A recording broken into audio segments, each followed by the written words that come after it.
Hello, welcome back to my haunted library. It's Regina, and welcome back to another review for the Dollanganger series by V.C. Andrews. This is book 3 in the series, If There Be Thorns. So, of the 5 books in the Dollanganger series, this one was my least favorite, and I think it was because of the writing style. It was told in a first person alternating point of view between Kathy's 2 sons, Jory, whom she had with the ballet dancer, and Bart, whom she had with Bart, her mother's husband. And Jory's around 14, I think, and Bart is like 9 or 10.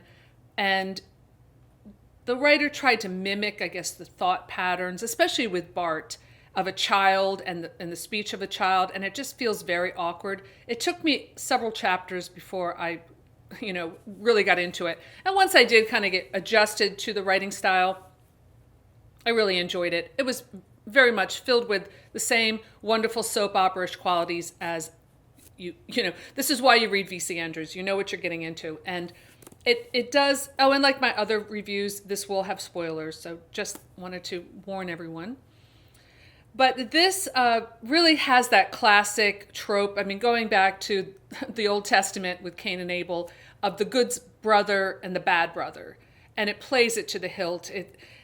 Bart is the evil son, and Jory is the good son. Bart does terrible things to his siblings and family pets. And at this point in the story, Kathy and Chris are living as if they are man and wife. They pretend that Chris is Dr. Paul's brother or something, and they take Dr. Paul's last name. So they're living as a family. Kathy has definitely calmed down from her seductive ways from the last book. So Kathy works at a dance studio. She has her own dance company and teaches kids. So things are very stable in their household. Chris is a doctor, like a country doctor. Everything's great. And Kathy wants to adopt a little toddler named Cindy, because her mother dies in a tragic car accident. There are a lot of fires and a lot of car accidents in this series, I've noticed. Like when something horrible needs to happen, it's either a car accident or a house catches fire. Just saying. So Bart wanders off feeling dejected because Kathy has given so much attention to this new little girl, Cindy, that he wanders off to the neighboring estate where a mysterious old lady has just moved in, and she wears black and a veil over her face, and she is none other than Corinne, Kathy and Chris's evil mother, who put them in the attic and tried to kill them.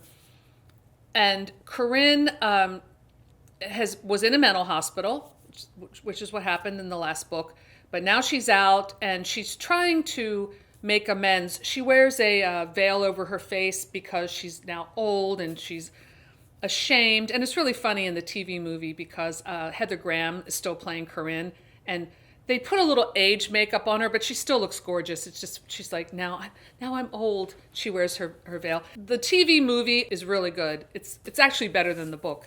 But I would recommend the whole series if you're looking for a campy good time. So kind of like in Great Expectations with Miss Havisham, Bart starts to go over to the old lady's, doesn't know it's his grandmother yet, house every day, and she starts paying all kinds of attention to him and giving him things, and she lives in this beautiful rich house, and she gives him a pet dog, which he treats like a pony, which is a very weird part of the book. She starts giving Bart all the attention that he has been lacking over at Chris and Kathy's house.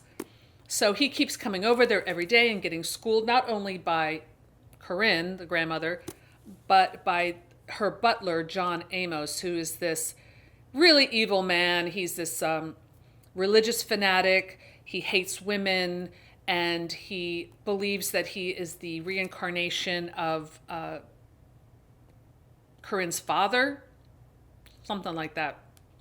He keeps a journal about all the wicked ways of women and gives it to Bart. So now Bart starts to take in this kind of poison, and he starts directing it toward Kathy and his mother, and like how his hatred for her.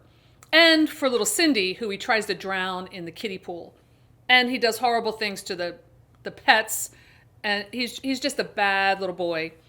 Eventually, he learns that Corinne is indeed his grandmother. Kathy falls off the stage at the dance recital and ends up being in a wheelchair. Another character in a wheelchair. Like I said, this is a recurring theme in V.C. Andrews' books, and the author herself was in a wheelchair for some of her life. So Kathy decides to give up dance for at least the time being and to write out her memoirs. And Bart, of course, finds them and learns about her and Christopher's true relationship, that they are indeed brother and sister, living as husband and wife. So everything kind of blows up. Bart becomes more evil. Corinne becomes more of a presence in his life, and as does John Amos.